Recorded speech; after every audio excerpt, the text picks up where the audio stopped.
Hit TV YouTube channels లో మీ వ్యాపార ప్రకటనలకు మరియు ప్రమోషనల్ ఇంటర్వ్యూస్ కోసం వెంటనే సంప్రదించండి.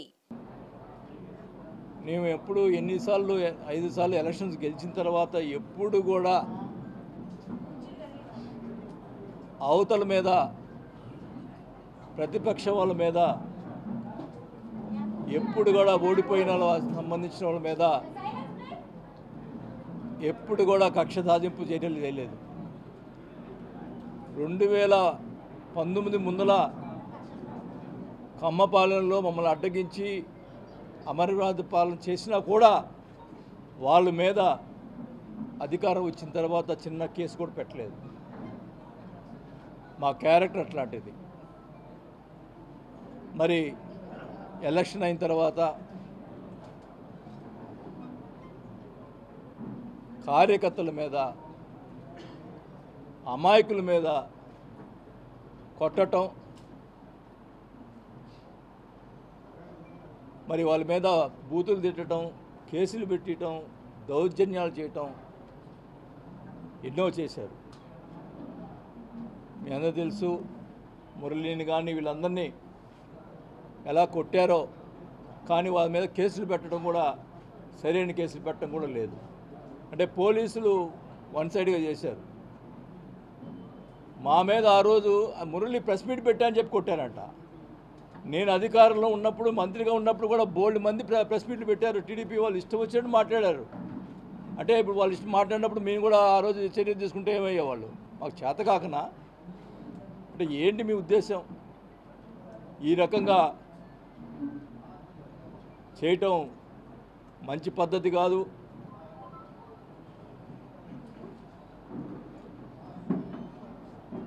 నేనైతే వాస్తవానికి ఎందుకులే మనకి ఈ రాజకీయాలు ఇంక వద్దు అనుకునే పరిస్థితిలో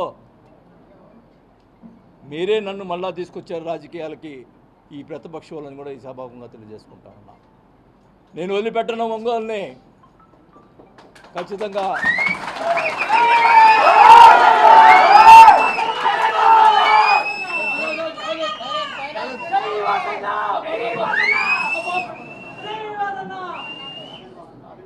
ఖచ్చితంగా చెప్తా ఉన్నా. నీకేమన్నా దమ్ము ధైర్యం ఉంటే నా మీద పగ తీసుకో, మామూలు కార్యకర్తల మీద కాదు. మేము తిరగబెడతాం. మా వాళ్ళు ఎక్కువ తక్కువేం కాదు. నేను మధ్యలో వస్తే గొడవలు ఎక్కువ అవుతాయని చెప్పి మధ్యలో రాలా. కానీ మీరు మీ చర్యలు చాలా దుర్మార్గంగా ఉన్నాయి. ఒక ఆయన ఏమో ఫ్లెక్సీలు వేస్తాడు, చోటగాడు పారిపోయాడు, అబ్బా కొడుకులు పారిపోయారు. వాళ్ళ చేత ఫ్లెక్సీలు వేయించి ఇచ్చేస్తూ ఉన్నారు. ఒక ఆయనతోటి, ఒక జనసేన నాయకుడితోటి జనసేన పార్టీలో చేరతాడంట అని ఆయన చేత మాట్లాడిస్తాడు. ఆయనకి అవినీతి పరుడు, అవినీతిలు ఇవి ఉన్నాయి, మా పార్టీ అంతా అవినీతి పరుడు పార్టీ కాదు, మరి ఎట్ట చేస్తాడు అని చెప్పి ఒక ఆయనతో మాట్లాడిస్తాడు. ఉంచుకోనే, నువ్వు ఒక్కడే ఉండి పార్టీని నడుపుకో. నా ఎవడొద్దన్నాడు? మేము వెంబడి పడుతున్నాం ఆ పార్టీలో చేరటానికి. ఒకటైతే చెప్తా ఉన్నా, మీరు ఇంతదాకా వచ్చింది కాబట్టి చెప్తా ఉన్నాం. నేను అధికారులు ఉన్నప్పుడు భూ కబ్జాలు చేశారు, అవి చేశారని మాట్లాడారు. ప్రజల్ని మరి నమ్మారో ఏమైతే నాకు తెలీదు. మా అబ్బాయి మీద, నా మీద వాళ్ళు ఇష్టం వచ్చినట్టు మాట్లాడటం. నేను అడుగుతున్నా, ఫస్ట్ స్టార్టింగ్ నుంచి ఎక్కడి నుంచి స్టార్ట్ అయిందో అదే కాదు, అన్నీ కూడా చెప్తున్నాను. నేను ఇప్పుడు ఫస్ట్ హవాలా మంత్రి అన్నారు. ఎక్కడ? చెన్నైలో 5 కోట్ల డబ్బులు దొరికితే ఎవరి? నల్లమల్ల బాలు. ఆ డబ్బులు అయితే ఆ డబ్బులు నాయి, హవాలా పంపించినాడు అని చెప్పి వాళ్ళ ప్రచారం. మా అబ్బాయి పంపించాడని, నా పంపించాడని ప్రచారం చేసి మీడియా వాళ్ళందరూ కూడా ప్రచారం చేశారు. నేను అడుగుతా ఉన్నా, ఆ నల్లమల్ల బాలు ఇప్పుడు ఏ పార్టీలో ఉన్నాడు? మీ పార్టీలో ఉన్నాడు. తేల్చండి అది. నేను హవాలా చేశానా? నల్లమల్ల బాలు డబ్బులు తేల్చండి. సిగ్గుంటే దమ్ముంటే తేల్చరా? తేల్చు. ఇష్టం వచ్చినట్టు ప్రచారం చేశావు. ఇష్టం వచ్చినట్టు మీడియాలో మాట్లాడిచ్చావు. తేల్చండి. అది ఫస్ట్ నెంబర్ 1. అది నెంబర్ 2, ఇక్కడ బ్రాహ్మిన్స్ ల్యాండ్ ఉంది. ఉన్నమ్మా, ఎవరు మాట్లాడదు. బ్రాహ్మిన్స్ ల్యాండ్ ఉంది.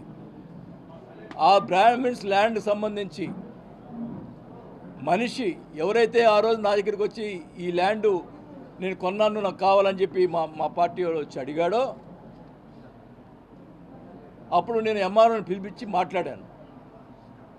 మాట్లాడితే ఇద్దరు బ్రాహ్మిన్స్ మధ్యలో డిస్ప్యూట్ ఉంది. అది ఒక బ్రాహ్మణ్ అతని దగ్గర ఒంగోలు వెంకట సుబ్బారావు అనే అతని దగ్గర అతను 7 కోట్ల రూపాయల డబ్బులు తీసుకున్నాడు. జనార్దన్ అప్పు తీసుకున్నాడా, ఏం తీసుకున్నాడా, కాగితాలు రాసిచ్చాడు, డబ్బులు రిటర్న్ ఇవ్వలేదు. నేను ఎంఆర్ఓని పిలిచి అడిగాను, ఎవరిది ఈ డిస్ప్యూట్ సంబంధించిన ల్యాండ్ ఎవరిది కరెక్ట్ అంటే, ఈ రెండో మూర్తి అనేది కరెక్ట్ అని చెప్పాడు. అప్పుడు మన పార్టీ ఉన్నటువంటి వెంకటరెడ్డి అనే అతను మన పార్టీలో ఉన్నాడు. అది వాళ్ళకి సంబంధించిందంటే మీరు కొనుక్కున్నామంటే మీ ఇష్టం అని చెప్పి అన్నాను. ఆ తర్వాత ఇప్పుడు ఆ వెంకటరెడ్డి తెలుగుదేశం పార్టీలో ఉన్నాడు. ఓకే కమాన్, నేను ఆ భూ కబ్జా చేసి ఉంటే మరి వెంకటరెడ్డి పిలిచి తేల్చండి. నువ్వు 7 కోట్లు అతని దగ్గర తీసుకొని అతను డబ్బులు ఇవ్వకుండా, నేను కాపాడాను అతన్ని, అతను ఏం చేస్తాడోనండి, డబ్బులు ఇవ్వకుండా అతను భయపడతా తిరుగుతున్నాడు. ఇప్పుడు ఎవరు కాపాడుతారో నాకైతే అర్థం కావట్లా. అతను బతుకుతాడో చచ్చిపోతాడో. వీళ్ళు చేసే అక్రమాలు చూస్తుంటే, వీళ్ళు చేసేటువంటి అవినీతికి, వీళ్ళు చేసేటువంటి అరాచకాలు చూస్తుంటే పాపం వెంకట సుబ్బారావుని ఎవరు బతికిస్తారో నాకైతే అర్థం కావట్లా. అతను డబ్బులు ఇవ్వాలా, అతను కోర్టులో డిగ్రీ తెచ్చుకున్నాడు, డబ్బులు 9 కోట్లు కట్టాలని చెప్పి దాదాపు అది కరెక్ట్గా అమౌంట్ నాకు తెలియదు. అలాంటి పరిస్థితుల్లో అది రెండోది. మూడోది, పెద్దిరెడ్డి సూర్యప్రకాష్ రెడ్డి ఆయన భూ కబ్జా చేశాడన్నారు, దానికి నేను సపోర్ట్ చేశాడన్నారు. ఇప్పుడు పెద్దిరెడ్డి సూర్యప్రకాష్ రెడ్డి ఏ పార్టీలో ఉన్నాడు? ఆ రోజు నేను సపోర్ట్ చేయకపోతేనే నన్ను నా దగ్గర దూరం అయిపోయాడు, నీ దగ్గర చేరాడు. తెలుసు ఇప్పుడు అది నీ భూ కబ్జా ఎవడు చేశాడో. నీకు దమ్ముంటే ఎక్కడున్నా తెలుసు. నువ్వు ఇప్పుడు అధికారంలో ఉన్నావు. ఏ ఎమ్మెల్యే కూడా, మన పార్టీ వాళ్ళు కొంతమంది బాధపడుతున్నా కూడా నేను సిట్ వేసాను, తేల్చమని చెప్పాను. ఎస్పీకి, కలెక్టర్కి వాళ్ళు సరిగ్గా పని చేయకపోతే సీఎం కంప్లైంట్ చేశాను. నేను నా క్యారెక్టర్ అది. ఈరోజు అధికారం లేదు కాబట్టి నువ్వు ఏమైనా చేయగలవు, నువ్వు రుజువు చేయాలా. నీ ఇష్టం వచ్చినట్టు ప్రచారాలు చేసి మా అబ్బాయి మీద క్యారెక్టర్ని దెబ్బతీసావు, ఇష్టం వచ్చినట్టు చేసావు, అన్నిటికీ ఓచుకునే కొన్ని ఎక్కువ చేసావు. నీ సోషల్ మీడియాలో ఇష్టం వచ్చినట్టు ప్రచారాలు చేసి భూ కబ్జా చేశాడు చూపి నీకు కబ్జా. పోతే మా వియ్యంకుడు సంబంధించినటువంటి విలాస్, దాని మీద అవినీతి జరిగింది, అక్రమాలు జరిగిందని. ఓకే, వాడేవాడు గుప్తా, వాడేవాడు ప్రెస్ మీట్ పెట్టి అక్కడ జరిగింది ఇది నీ అని చెప్పడానికి. ఓకే, నీకు అధికారం ఉంది, రా, ఏం తప్పు జరిగింది రా, నోటీసులు ఇవ్వు. అది కరెక్ట్ కాదో తెలిసిపోతుంది. ఈ రాష్ట్రంలో విల్లాస్ కట్టినటువంటి చాలామంది ఉన్నారు. వాళ్ళకి లేని, మాకు ఉన్నాయి కూడా, వాళ్ళకి లేని కూడా ఉన్నాయి. మొత్తం కరెక్ట్గా ఉన్న పరిస్థితుల్లో అక్కడ 24 సెంట్లు గవర్నమెంట్ ల్యాండ్ ఉందని చెప్పి దాంట్లో ప్లాన్లో కూడా పలకరించి పక్కన పెట్టాం. మా వీకుడు పక్కన నేను అడిగాను, నాకైతే ఆ ల్యాండ్ పరిస్థితులు కూడా తెలియవు. అడిగాను, ఏమైనా తప్పులు ఉన్నాయా చెప్పు అని అడిగితే టోటల్గా 24 సెంట్లు ఉంటే అది కూడా ప్లాన్లో చూపించి అది గవర్నమెంట్ ల్యాండ్ అని చెప్పి క్లియర్గా ప్లాన్లో చూపించి పక్కన పెట్టాము అని చెప్పి క్లియర్గా చెప్తే ఇష్టం వచ్చినట్టు మాట్లాడతారు. అంటే మా వ్యాపారం, అంటే మా వియ్యంకుడు డబ్బులు సంపాదించుకోకూడదు, ఆయన సంపాదిస్తే నాకేం డబ్బులు పెడతాడని దాని వ్యాపారానికి ఇది చేసినావు. సిగ్గులేదా నీకు? ఏం మాట్లాడతావు? నీకు నీ రాజుపాలెంలో ఎన్ని ఎకరాలు ఉంది? నీది గవర్నమెంట్ ల్యాండ్ ఎన్ని ఎకరాలు ఉంది? అయినా కూడా నేను ఎప్పుడు మాట్లాడలేదే. ఓకే, నువ్వు తప్పుడోడివి, నేను తప్పుడోడుగా నేను ఒప్పుకోను, తెలుసు. ఏదున్నారా నోటీసులు ఇచ్చుకో, ఏమేం చేసుకో, అంతేగాని మనుషులను పంపించి అక్కడ ఆ విలాస్ దగ్గరికి పంపించి దౌర్జన్యంగా మనుషులు పంపిస్తావా? చెప్పుతా కొడతా లంచాకులు ఎవరు వచ్చినా కానీ చెప్తాను. ఏమనుకుంటున్నారు మీరు? హిట్ టీవీ యాప్ ని డౌన్లోడ్ చేసుకోండి. ఇందులో short news, live news, entertainment movies అన్ని అవైలబుల్ గా ఉన్నాయి. Please download Hit TV app. Hit TV app hit TV యాప్ని ఫ్రీగా డౌన్లోడ్ చేసుకోండి.